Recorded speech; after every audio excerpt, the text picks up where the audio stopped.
Assalamualaikum warahmatullahi wabarakatuh. Bismillahirrahmanirrahim. Alhamdulillahi rabbil alamin wassalatu wassalamu ala asyrafil mursalin Sayyidina wa maulana Muhammad wa ala alihi wa sahbihi ajma'in, amma ba'd. Ibu-ibu, bapak-bapak dan saudara-saudara sekalian, jamaah salat maghrib Masjid At-Taqwa yang insyaallah dimuliakan dan dirahmati Allah Subhanahu wa taala. Alhamdulillah, kita panjatkan syukur kepada Allah Subhanahu wa taala yang pada malam hari ini atas limpahan rahmat dan nikmatnya kita semua bisa hadir di masjid salat maghrib berjamaah, dan sekarang kita melanjutkannya dengan melakukan kajian ba'da maghrib. Kita mohon kepada Allah Subhanahu wa taala semoga seluruh rangkaian ibadah kita di malam hari diterima oleh Allah Subhanahu wa taala. Amin ya rabbal alamin.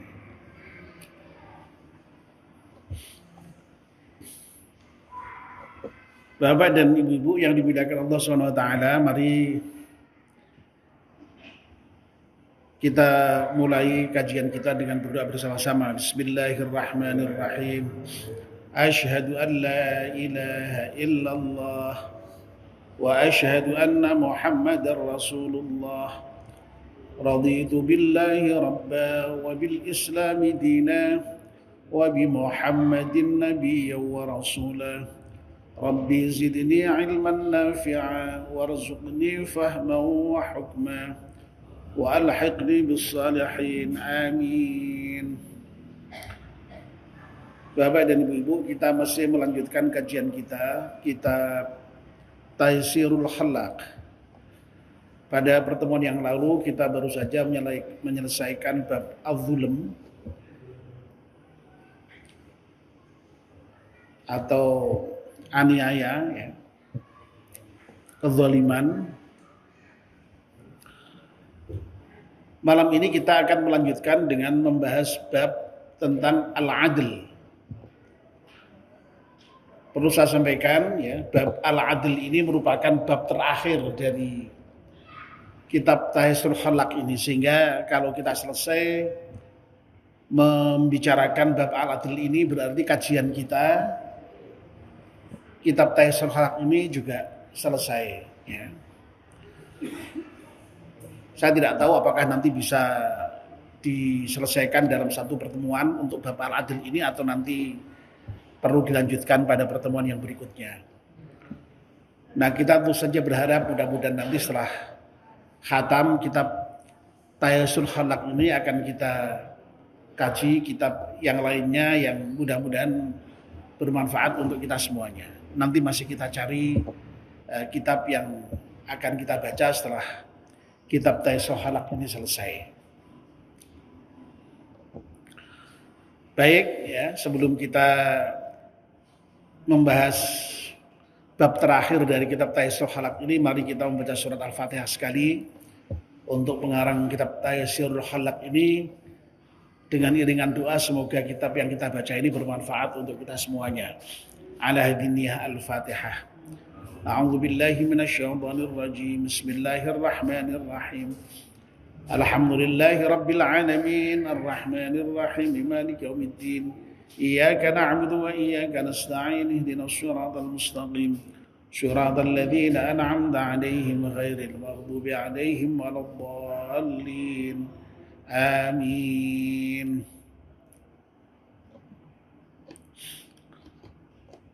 Langsung saja kita mulai. Al-adlu, bab tentang adil atau keadilan. Apa yang dimaksud dengan al-adl itu atau keadilan itu? Huwa, yang dimaksud dengan al-adl, at-tawassutu, pertengahan atau sikap berada di tengah, fil umuri, di dalam semua hal, dalam semua perkara. Jadi al-adl itu, keadilan itu adalah sikap pertengahan antara dua sikap ekstrim, ya. At-tawassut itu ya sama dengan kata wasit yang kita kenal itu, ya. Wasit itu kenapa disebut sebagai wasit? Karena dia berada di tengah-tengah di antara dua pihak yang sedang bertanding. Ya, oleh karena itu wasit itu ya harus adil. Ya, berada di tengah itulah adil, ya. Tidak memihak yang satu dan tidak memihak yang lain, itu adil, ya. Misalnya dalam Al-Quran ada ayat yang menyatakan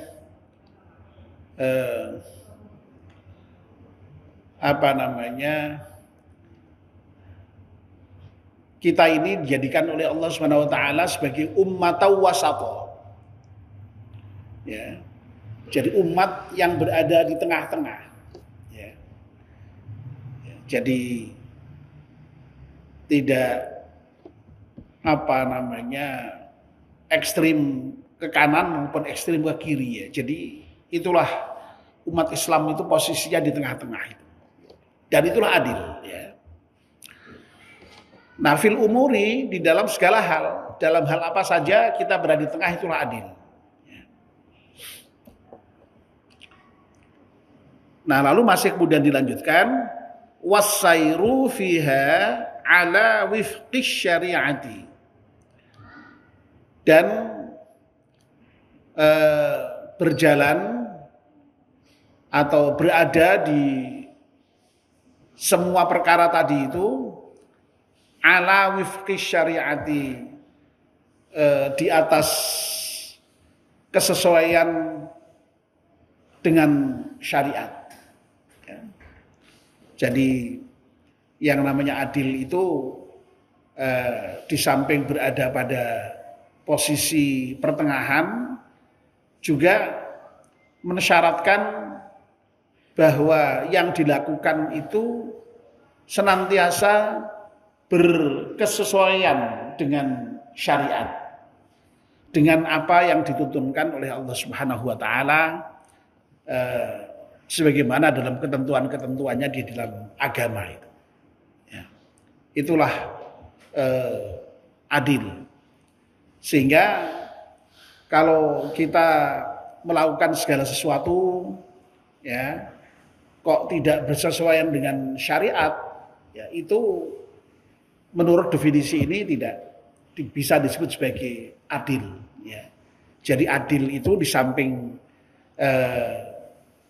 berada pada posisi pertengahan tadi dalam segala hal, juga mensyaratkan adanya kesesuaian dengan syariat atau dengan ketentuan-ketentuan agama, ya. Nah, lalu kemudian masih diberi penjelasan wahwa, dan adil itu naw'ani, ya, ada dua macam. Al-awwalu, yang pertama, adlul insani fi nafsihi. Yang pertama adalah keadilan manusia terhadap dirinya sendiri. Ya. Jadi kita ini, ya, terhadap diri sendiri itu harus adil terhadap dirinya sendiri. Jangan zalim termasuk menzalimi diri sendiri juga jangan, ya. Apalagi menzalimi orang lain, ya. Menzalimi diri sendiri tidak boleh, apalagi menzalimi orang lain, seperti yang kemarin sudah kita bahas itu. Nah, ternyata adil itu juga begitu. Adil itu juga ada yang adil terhadap dirinya sendiri. Ya. Nah, apa itu yang dimaksud dengan adil terhadap dirinya sendiri itu? Wa huwa ayyasluka sabilal istiqamati. Bahwa yang dimaksud dengan adil terhadap diri sendiri itu adalah ketika kita berjalan di dalam jalan yang istiqamah, jalan yang lurus. Ya. Ketika kita menampaki jalan yang lurus, itulah adil terhadap diri sendiri.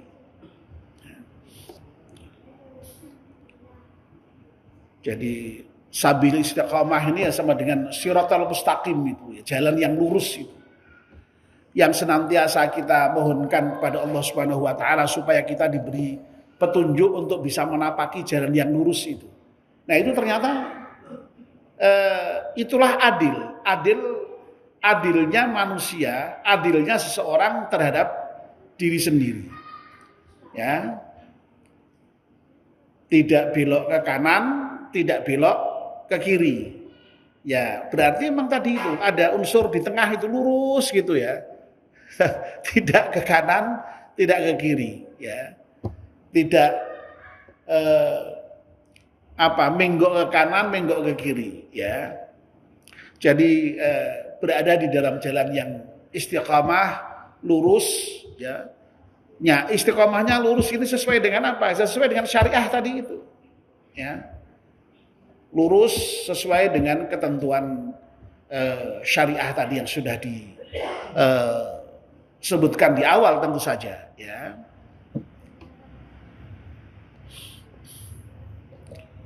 Jadi ketika seseorang itu misalnya beribadah kepada Allah, itu kan berada di jalan yang lurus.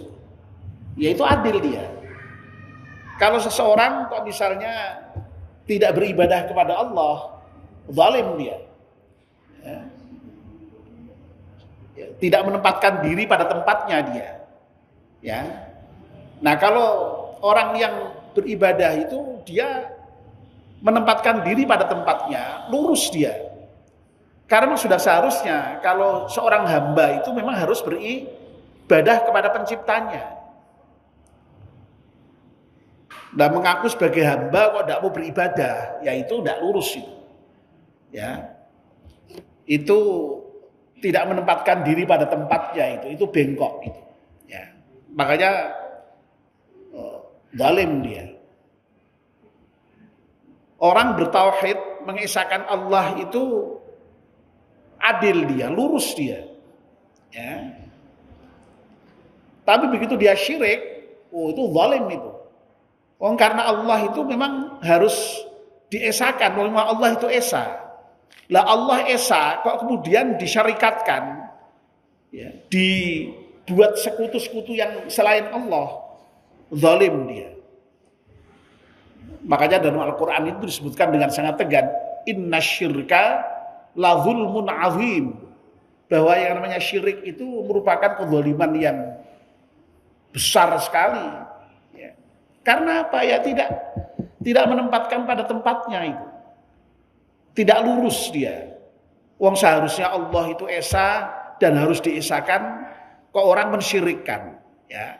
Bengkok dia. Ya. Terhadap orang tua, ya. Ya. Itu misalnya harus hormat. Kalau ini konteksnya terhadap diri sendiri ya. Terhadap diri sendiri kita harus apa misalnya, memberikan hak-hak kepada diri kita sendiri. Ya. Diri kita ini kan punya hak, ya. Punya hak untuk makan, punya hak untuk tidur, punya hak untuk menikah, ya. Makanya kalau kita kemudian mengingkari hak itu tidak lurus itu, bengkok itu mesti itu ya. Tidak pada tempatnya itu. Makanya suatu ketika Nabi kita Muhammad SAW mendengar ada orang yang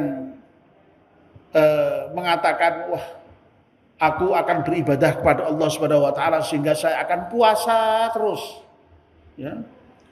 Yang satunya lagi mengatakan, aku akan beribadah kepada Allah dengan sholat malam terus.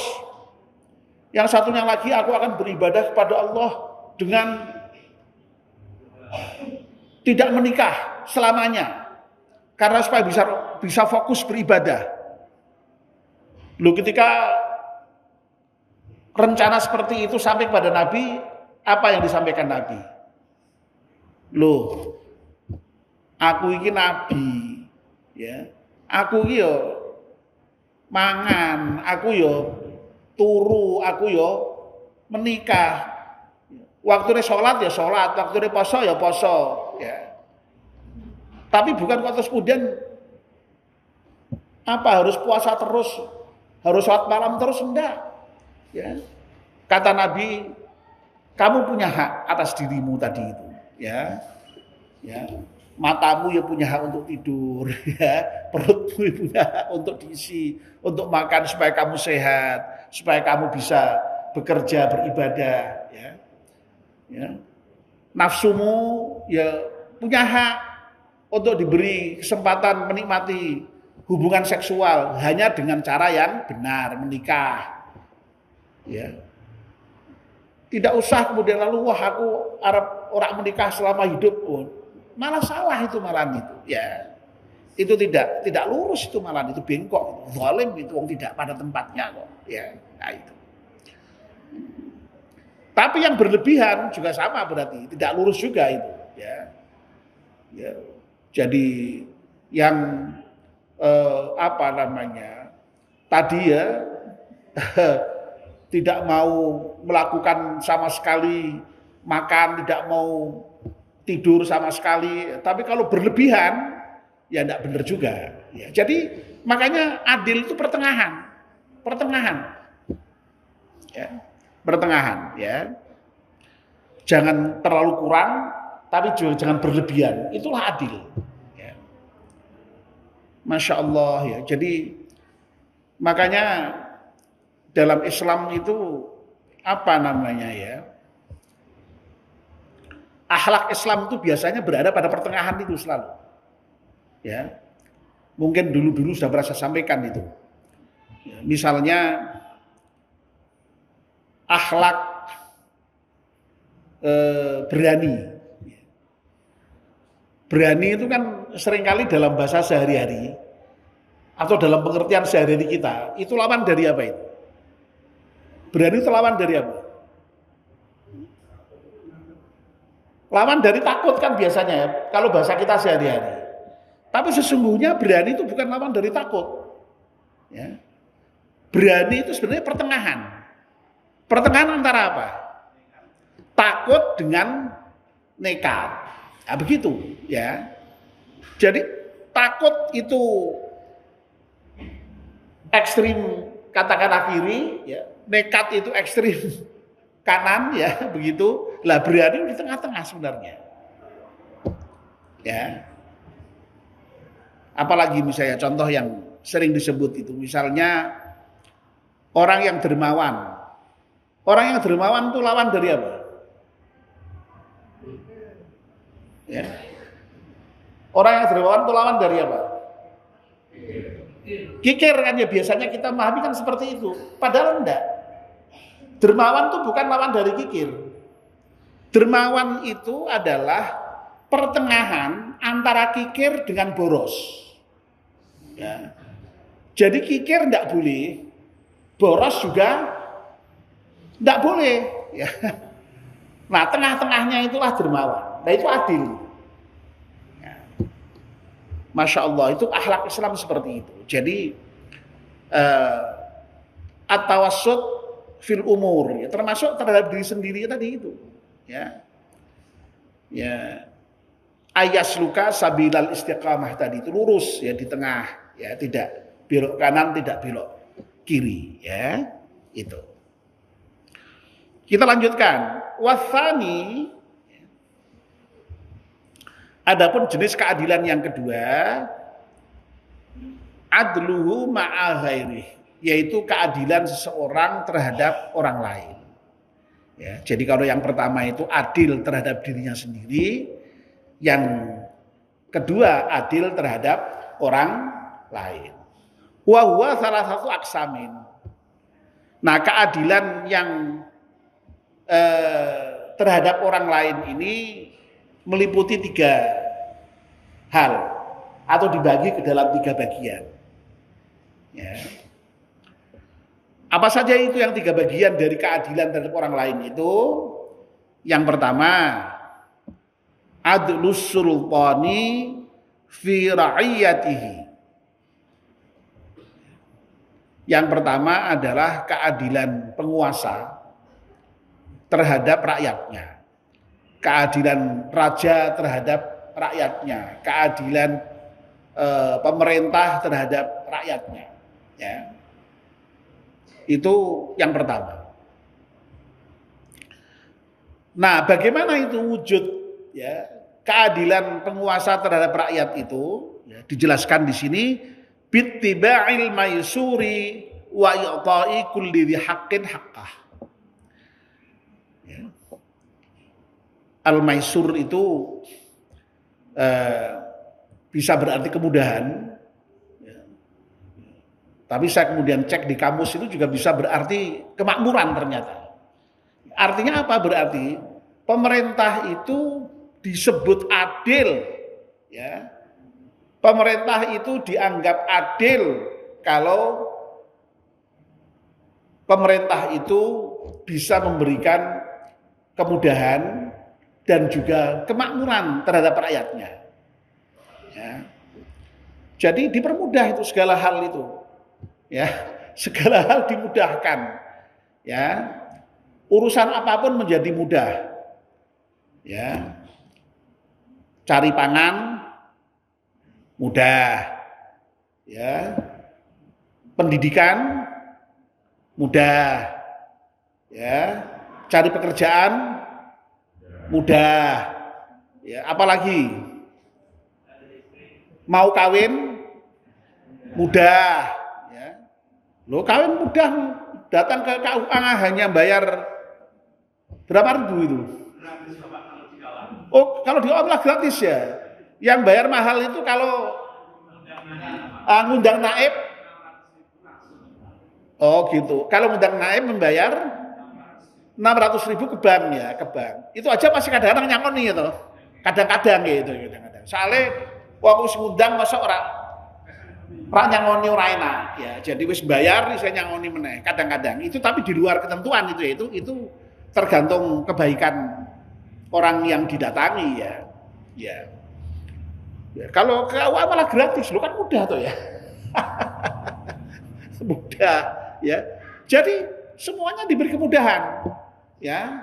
Tidak dipersulit ya. Ya. Tidak sulit bagi rakyat itu ya. Nah, kalau rakyat itu kok kemudian lalu merasa mudah dalam segala hal, itu berarti pemerintah itu sudah berbuat adil terhadap rakyatnya. Lalu makmur, rakyatnya itu makmur ya. Makmur itu ya segala macam kebutuhan terpenuhi ya, sandang pangan, papan, ya kesejahteraan terpenuhi itu makmur ya. Nah itu, ya. Jadi itu adilnya pemerintah terhadap rakyatnya seperti itu. Adilnya raja, adilnya presiden, adilnya gubernur terhadap rakyatnya seperti itu, ya, memberikan kemudahan dan kemakmuran. Ya. Lalu yang berikutnya, wa i'ta'i kulli dhi haqqin haqqah. Dan pemerintah itu juga harus memberikan apa yang menjadi hak seseorang itu harus diberikan, ya. Jadi apa yang menjadi haknya itu harus diberikan kepada yang berhak. Ya. Oleh karena itu wujudnya ya kalau misalnya di pengadilan, ya, kalau orang yang salah itu haknya berarti kan ya harus bebas, ya. Ya. Ya. Lalu kemudian ya dibebaskan. Ya. Jangan sampai salah lalu yang benar malah dihukum, yang salah dibebaskan. Jangan sampai itu berarti orang tidak menerima haknya sesuai haknya. Ya. Orang tidak menerima sesuatu sesuai haknya. Ya. Ya. Kesempatan mendapatkan pendidikan, kesempatan mendapatkan pekerjaan itu sesuai dengan haknya. Ya. Dan terkait dengan berbagai hal, apa yang menjadi hak rakyat itu hendaknya betul-betul diberikan oleh pemerintah. Tidak boleh ada yang ditahan atau salah diberikan kepada yang lain ya. Ini mah harus hati-hati betul ini ya, terkait dengan persoalan hak seseorang ini ya. Ini. Nah, itu baru disebut sebagai adil ya. Jadi sekali lagi ya, pemerintah itu bisa dianggap sebagai adil menurut kitab Taisrul Khalaq ini adalah ketika pemerintah bisa memberikan kemudahan kepada rakyatnya, kemakmuran kepada rakyatnya, dan juga bisa memberikan apa yang menjadi hak seseorang itu sebagai haknya diberikan. Jangan sampai yang menjadi hak seseorang tidak diberikan, atau sebaliknya yang tidak berhak malah diberi, itu jangan sampai ya. Itu tidak adil namanya ya. Lalu yang kedua ya, adlur ra'iyati ma'as sultani wat tilmidhi ma'ustadhihi wal waladi ma'a walidihi bi ihdasit ta'ati. Nah, bagian yang kedua dari 3 bagian adil terhadap orang lain itu adalah keadilan rakyat terhadap pemerintah. Ya. Kalau tadi kan pemerintah harus adil terhadap rakyat. Lalu ternyata rakyat itu juga harus adil kepada pemerintah. Ya. Tidak hanya rakyat kepada pemerintah, tapi juga murid terhadap guru itu juga harus adil. Ya. Termasuk anak kepada orang tua itu juga harus adil. Ya. Nah itu. Nah bentuknya apa? Keadilan rakyat terhadap pemerintah, keadilan murid terhadap guru, keadilan anak terhadap orang tua, itu apa bentuknya? Bi ikhlasit ta'ah, yaitu dengan memurnikan taat. Ya. Jadi rakyat itu dituntut untuk taat kepada pemerintah. Nah, kalau rakyat taat pada pemerintah, adil itu. Ya. Murid itu juga harus taat pada guru. Ya. Kalau murid taat pada guru, adil itu. Anak kepada orang tua juga harus taat. Kalau taat pada orang tua itu adil. Nah kalau sebaliknya, ya, wong rakyat kok tidak mau taat dengan pemerintah, murid tidak mau taat dengan guru, anak tidak mau taat dengan orang tua, itu tidak adil. Nah tentu saja memang terkait dengan ketaatan rakyat terhadap pemerintah, ketaatan murid terhadap guru, ketaatan anak terhadap orang tua, ini ada catatannya memang. Ya. Ketaatannya bukan ketaatan yang sifatnya mutlak. Ya. Ketaatannya adalah selama pemerintah, selama guru, selama orang tua itu memerintahkan dalam hal yang baik, dalam ketaatan kepada Allah Subhanahu wa taala. Tapi kalau perintahnya kok perintah yang tidak baik, ya, perintah dalam rangka maksiat, maka ya tidak boleh taat. Malah ada kewajiban untuk mengingatkan, ya. Jadi boleh itu yang namanya rakyat mengingatkan pemerintah, ya, murid mengingatkan guru, ya, anak mengingatkan orang tua dalam hal orang tua salah tadi itu di dalam memerintahkan tadi itu, ya, itu baik itu, dengan catatan yang baik juga caranya. Ya, nah itu. Karena apa? Karena memang ada satu ketentuan ya yang menyatakan la ta'ata li makhluqin fi maksiatil khaliq. Ya. Jadi tidak ada taat, tidak ada ketaatan untuk makhluk. Siapa saja makhluk itu. Pemerintah ya makhluk, orang tua ya makhluk, guru ya makhluk. Fi maksiatil khaliq. Kalau tadi ya, orang tadi itu, makhluk tadi itu dalam rangka bermaksiat kepada Allah Subhanahu wa taala. Tapi kalau perintahnya baik, itu dituntut ikhlasin niyah tadi itu, ya. Kemurnian ketaatan itu. Ya. Di dalam kitab Taisir Khalaq ini, saya kira Bapak Ibu masih ingat ya, di bagian awal-awal itu ada bab khusus tentang bagaimana adab murid terhadap guru, adab anak terhadap orang tua. Itu di situ eksplisit sekali ya dijelaskan mengenai bagaimana seorang murid, seorang anak itu dituntut untuk betul-betul taat kepada Allah Subhanahu wa taala. Termasuk pada pemerintah. Atiullah wa atiur rasul wa ulil amri minkum, jelas sekali itu.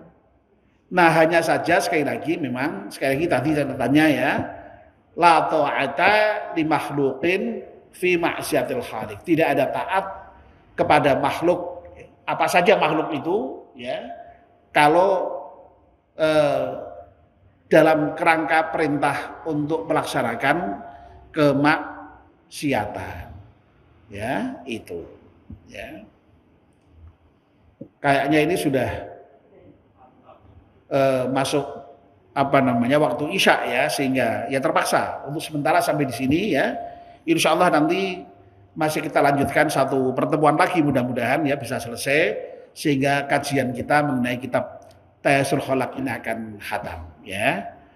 Baik, mari kita akhiri ya pembahasan bab adil ini baru sampai poin yang kedua dari 3 bagian keadilan seseorang terhadap orang lain ya. Nanti akan kita lanjutkan yang ketiga, yaitu keadilan seseorang terhadap